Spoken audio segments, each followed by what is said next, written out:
Hi ಸ್ನೇಹಿತರೆ, ನಮಸ್ತೆ ಎಲ್ರಿಗೂ. ಬರ್ರಿ, ಏನೋ ಸ್ಪೆಷಲ್ ಅಲ್ವಾ, ಸ್ಪೆಷಲ್ ಕಾಣ್ತಾ ಇದೆ ಇದು. ಹೌದು, ಇವತ್ತು ನಾನು ಮಾವಿನ ಹಣ್ಣಿತ್ತು, ಮಾವಿನ ಹಣ್ಣಾಗಿರೋ ಮಾವಿನ ಹಣ್ಣನ್ನು ಹಾಕಿಬಿಟ್ಟು ಹಲ್ವಾ ಮಾಡಿದ್ದೆ. ಟೇಸ್ಟ್ ಮಾತ್ರ ಸಖತ್ತು ಚೆನ್ನಾಗಿ ಬಂದಿತ್ತು, ಸೂಪರಾಗಿ ಬಂದಿತ್ತು. ಇದು ಬರೀ ಹೇಳೋಕ್ಕಂತಲ ನಿಜವಾಗ್ಲೂ ತಿನ್ನೋಕ್ಕೆ ಟೇಸ್ಟ್ ಚೆನ್ನಾಗಿ ಬಂದಿತ್ತು. ತಿಂದವರೆಲ್ಲನೂ ಕೂಡ ಅಂದರು ಚೆನ್ನಾಗಿದೆ ಅಂತ. ಕೊಟ್ಟಿದ್ದೆ ಇಲ್ಲಿ ಮಾಡಿ. ಈ ಸೂಪರ್ ಆದಂಥ, ಅಷ್ಟೇ ರುಚಿಯಾದಂತಹ, ಆಮೇಲೆ ನ್ಯಾಚುರಲ್ ಇಂಗ್ರೀಡಿಯೆಂಟ್ಸು. ಇದಕ್ಕೆ ಯಾವುದೇ ಹೆಸರಾಗಿ ನಾವು ಕಲರ್ ಆಗಲಿ, ಆಮೇಲೆ ಫುಡ್ ಎಸೆನ್ಸ್ ಆಗಲಿ ಏನೂ ಹಾಕಿಲ್ಲ. ಮನೆಗಿರುವಂತಹ ಪದಾರ್ಥಗಳನ್ನು ಬಳಸ್ಕೊಂಡು ನ್ಯಾಚುರಲ್ಲಾಗಿ ಹಬ್ಬ ಅಂದರೆ ಏಲಕ್ಕಿ ಪುಡಿನೇ ನಮ್ಮದು ಫುಡ್ ಎಸೆನ್ಸ್ ಎಲ್ಲ ಹಾಕೋದು. ಯಾವುದೇ ರೀತಿಯ ಕಲರ್ ಆಗಲಿ, ಟೇಸ್ಟಿಗಾಗಲಿ ಬೇರೆ ಮತ್ತೊಂದು ಏನೂ ಹಾಕಿಲ್ಲ. ಇರುವಂಥ ಐಟಮನ್ನು ಬಳಸ್ಕೊಂಡು ಮಾವಿನ ಹಣ್ಣು, ಸಕ್ಕರೆ, ಏಲಕ್ಕಿ ಪುಡಿ ಜೊತೆಗೆ ಸ್ವಲ್ಪ ಬಾದಾಮ, ಗೋಡಂಬಿ ಇಷ್ಟನ್ನು ಬಳಸ್ಕೊಂಡು ಮಾಡಿರುವಂಥ ಈ ಒಂದು ಹಲ್ವಾ ಮಸ್ತ್ ಅಂದ್ರೆ ಮಸ್ತ್ ರುಚಿಯಾಗಿ ಬಂದಿತ್ತು. ಬರ್ರಿ ಹಂಗಾರ ಈ ಹಲ್ವಾನ ನಾನು ಹೆಂಗೆ ಮಾಡೀನಿ ಅಂತ ನಿಮ್ಮೊಂದಿಗೆ ಶೇರ್ ಮಾಡ್ಕೊತೀನಿ. ವಿಡಿಯೋ ನೋಡ್ಕೊಂಬರೋಣ ಬರ್ರಿ. ನೋಡಿದ್ರಲ್ವಾ, ಈ ಹಲ್ವಾ ಮಾಡೋಕ್ಕೆ ನಾವಿಲ್ಲಿ ಮೊದಲಿಗೆ ಮಾವಿನ ಹಣ್ಣನ್ನು ಸಿಪ್ಪೆ ತೆಗೆದು ಅದರೊಳಗಿನ ಪ್ಯೂರಿ ತೆಗೆದಿಟ್ಕೊಂಡಿದ್ದೀನಿ. ಆಮೇಲೆ ರುಚಿಗೆ ಸಕ್ಕರೆ, ಇದು ಒಂದು ಬಟ್ಲು ಡ್ರೈ ಫ್ರೂಟ್ಸನ್ನು ತುರಿದಿಟ್ಕೊಂಡಿದ್ದೀನಿ. ಬರೀ ಬಾದಾಮ, ಗೋಡಂಬಿ ಅಷ್ಟೇ. ಇದು ಕಾರ್ನ್ ಫ್ಲೋರು, ಇದು ಸ್ವಲ್ಪ ಏಲಕ್ಕಿ ಪೌಡ್ರ್. ಯಾಕಂದ್ರೆ ನಾವಿಲ್ಲಿ ಯಾವುದು ಎಸೆನ್ಸ್ ಅಲ್ಲದು ಏನೂ ಬಳಸಂಗಿಲ್ಲಲ್ಲ, ಹಾಗಾಗಿ ಅದ್ರ ಬದಲು ಏಲಕ್ಕಿ ಪುಡಿಯನ್ನು ಹಾಕ್ಕೋತಾ ಇದ್ದೀನಿ. ಮೊದಲಿಗೆ ಈ ತೊಗೊಂಡಿರುವಂಥ ಸಕ್ಕರೆಯನ್ನು ಮತ್ತು ಈ ಕಾರ್ನ್ ಫ್ಲೋರು ಹಾಕೊಂಡ್ಬಿಟ್ಟು ಇದನ್ನು ಎರಡೂ ಸೇರಿ ಇವಾಗ ಗ್ರೈಂಡ್ ಮಾಡ್ಕೊಳ್ಳೋಣ. ನೋಡಿರಿ, ಇಲ್ಲಿ ಇವಾಗ ಸಕ್ಕರೆ ಮತ್ತು ಕಾರ್ನ್ ಫ್ಲೋರ್ ಸೇರಿ ಪೌಡ್ರ್ ಮಾಡ್ಕೊಂಡಿದ್ದೀನಿ.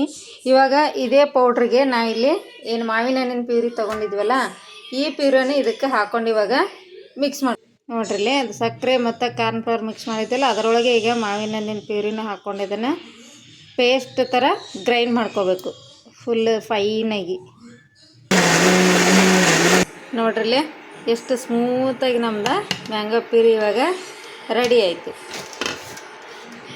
ಹಿಂಗೆ ಸ್ಮೂತಾಗಿ ಬಂದರೆ ನಮಗೆ ಹಲ್ವಾ ಚೆನ್ನಾಗಿ ಬರ್ತೈತಿ. ನೋಡಿರಿ, ಇವಾಗ ನಾ ಇಲ್ಲಿ ದಪ್ಪ ತಳದ ಪಾತ್ರೆ ತೊಗೊಂಡಿದ್ದೀನಿ. ನೋಡ್ರಿ, ಇಲ್ಲಿ ನಾಸ್ಟಿಕ್ ಬಳಸ್ಬೋದು, ಬಟ್ ನಾನು ನಾಸ್ಟಿಕ್ ಯಾವುದೇ ಬಳಸಂಗಿಲ್ಲ, ಅಂದ್ರೆ ತಳ ಹಿಡಿಬಾರ್ದು ಅಂಥೇಳಿ. ಇದಕ್ಕೆ ಒಂದು 2 ಸ್ಪೂನ್ ಅಷ್ಟು ತುಪ್ಪ ಹಾಕ್ಕೊಂಡು ಕರಗಿಸ್ಕೊಂಡಾದ್ಮೇಲೆ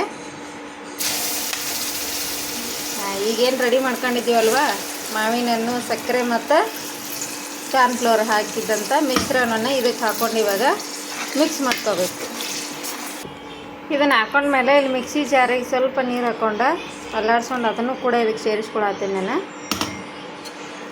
ಸೇರಿಸ್ಕೊಂಡಾದ್ಮೇಲೆ ಇದನ್ನು ಚಲೋ ತಂಗೆ ಮಿಕ್ಸ್ ಮಾಡ್ತಾ ಕುದಿಸ್ಕೋಬೇಕು. ನೋಡಿ, ಇದು ಫಸ್ಟ್ ನೀರಾಗುತ್ತೆ, ಯಾಕಂದ್ರೆ ಸಕ್ಕರೆ ಇರುತ್ತಲ್ಲ, ಹಾಗಾಗಿ ನೀರಾದಂಗೆ ಆಗುತ್ತೆ. ಆಮೇಲೆ ನೀರಾಗಿ ವಾಪಸ್ ನಮ್ಗೆ ಗಟ್ಟಿಯಾಗಿ ಎಣ್ಣೆ ಬಿಡೋಕತ್ತೈತಿ.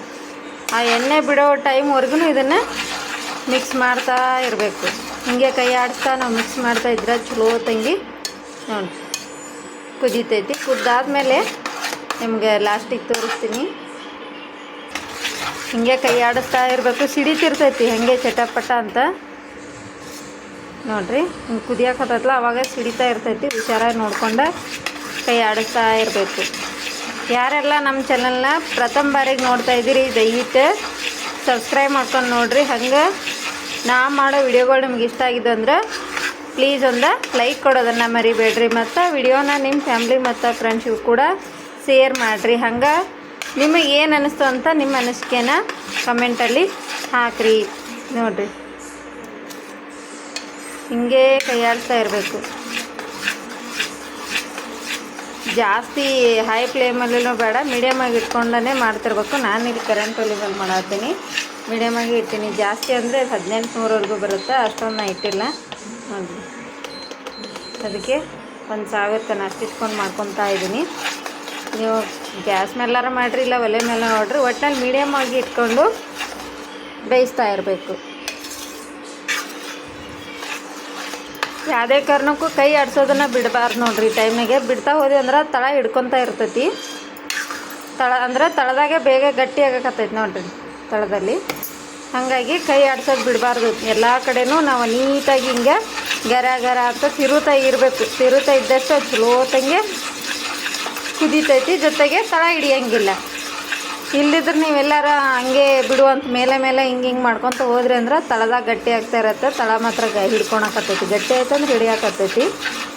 ಅದಕ್ಕೆ ತಳಕ್ಕೆ ಹಚ್ಚಿನೇ ನಿಮ್ಗೆ ಸೌಂಡು ಕೇಳ್ತಿರ್ಬೋದು ನೋಡಿರಿ. ತಳಕ್ಕೆ ಹಚ್ಚಿನೇ ತಿರುವಾಡ್ತಿರ್ಬೇಕು. ಹೀಗೆಲ್ಲ ಮಾಡೋದ್ರಿಂದ ಇವಕ್ಕೆ ನಾಸ್ಟಿಕ್ ಬಳಸೋ ಬದ್ದಿನೇ ನಾವು ದಪ್ಪ ತಳ ಇರೋ ಪಾತ್ರೆನ ಬಳಸೋದು ಉತ್ತಮ ಅಂತ ನನ್ನ ಅನಿಸಿಕೆ.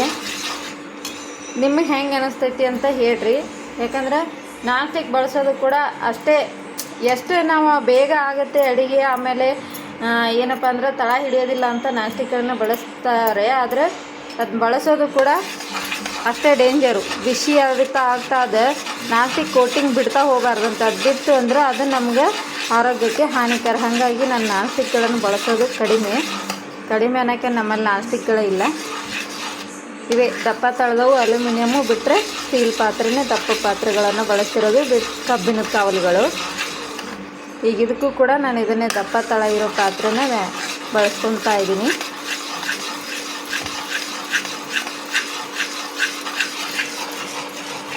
ಸೌಂಡ್ ಕೇಳ್ದಲ್ಲ, ತಳಕ್ಕೆ ಹಚ್ಚಿನೇ ತಿರುತ್ತಾ ಇದ್ದೀನಿ ನಾನು. ಹಾಗೆ ಬಿಟ್ಟರೆ ಸಿಡಿತಾ ಇರುತ್ತೆ ನೋಡಿರಿ. ಕಾಣಿಸ್ತಾ ಇದೆ ಅಲ್ವಾ, ಬಬಲ್ಸ್ ಬರ್ತಾಯಿತ್ತಲ್ಲ ಅಂದರೆ ಕುದೀತಾಯ್ತು. ಇದು ಇವಾಗ ನೋಡಿರಿ, ಎಲ್ಲಿ ಎಣ್ಣೆ ಕಾಣಂಗಿಲ್ಲ. ಇದಕ್ಕೆ ನಾವು ಈ ಟೈಮಲ್ಲಿ ಯಾವುದೇ ಎಣ್ಣೆ ಆಗಲಿ ತುಪ್ಪ ಆಗಲಿ ಏನೂ ಹಾಕೋಂಗಿಲ್ಲ. ಹಾಕದಿದ್ರೂ ಕೂಡ ಲಾಸ್ಟಿಗೆ ಇದು ಕುದ್ದಾದ್ಮೇಲೆ ನಮಗೆ ಇದು ರೆಡಿ ಆಗುತ್ತಲ್ಲ, ರೆಡಿ ಆದಮೇಲೆ ಆಟೋಮೆಟಿಕ್ಲಿ ಇದರಲ್ಲಿ ಎಣ್ಣೆ ಅಂಶ ಬಿಡಾಕತ್ತೈತಿ. ಆ ಟೈಮಲ್ಲಿ ನಮ್ಗೆ ಇದಾಗಿದೆ ಅಂತ ಪರ್ಫೆಕ್ಟಾಗಿ. ಇವಾಗ ನೋಡ್ರಿ, ಯಾವುದೇ ಎಣ್ಣೆ ಅಂಶ ಇಲ್ಲ, ಏನಿಲ್ಲ, ಏನೂ ಕಾಣಂಗಿಲ್ಲ. ಸುಮ್ಮನೆ ಎಲ್ಲವೂ ಒಂದೇ ಥರ ಜ್ಯೂಸ್ ಥರ ಕಾಣುತ್ತೆ ನೋಡ್ರಿ. ಇವಾಗ ಆಗಲಿಕ್ಕಿಂತ ಇವಾಗ ಇದೊಂದು 50% ಬೆಂದೈತಿ. ಹಾಗಾಗಿ ಈ ಟೈಮಲ್ಲಿ ನಾನು ಇಲ್ಲೇ ಏಲಕ್ಕಿ ಪುಡಿ ತೊಗೊಂಡಿದ್ನಲ್ಲ, ಆ ಏಲಕ್ಕಿ ಪುಡಿಯನ್ನು ಹಾಕ್ಕೊಳ್ತಾ ಇದ್ದೀನಿ. ಹಾಕ್ಕೊಂಡು ಈಗ ಮತ್ತೆ ಇದನ್ನು ಹೀಗೆ ಕೈ ಆಡಿಸ್ತಾ ಇರಬೇಕು ನೋಡ್ರಿ. ಇಲ್ಲಿ ಸರಿಯಾಗಿ ಕುದೀತೈತಿ. ಕೈ ಹಂಗೆ ರಟಪಟ ಅಂತ ಸಿಡಿತಿರ್ತೈತಿ. ಹುಷಾರಾಗಿ ತಿರ್ಬೇಕು ನೋಡ್ರಿ ಟೈಮಲ್ಲಿ.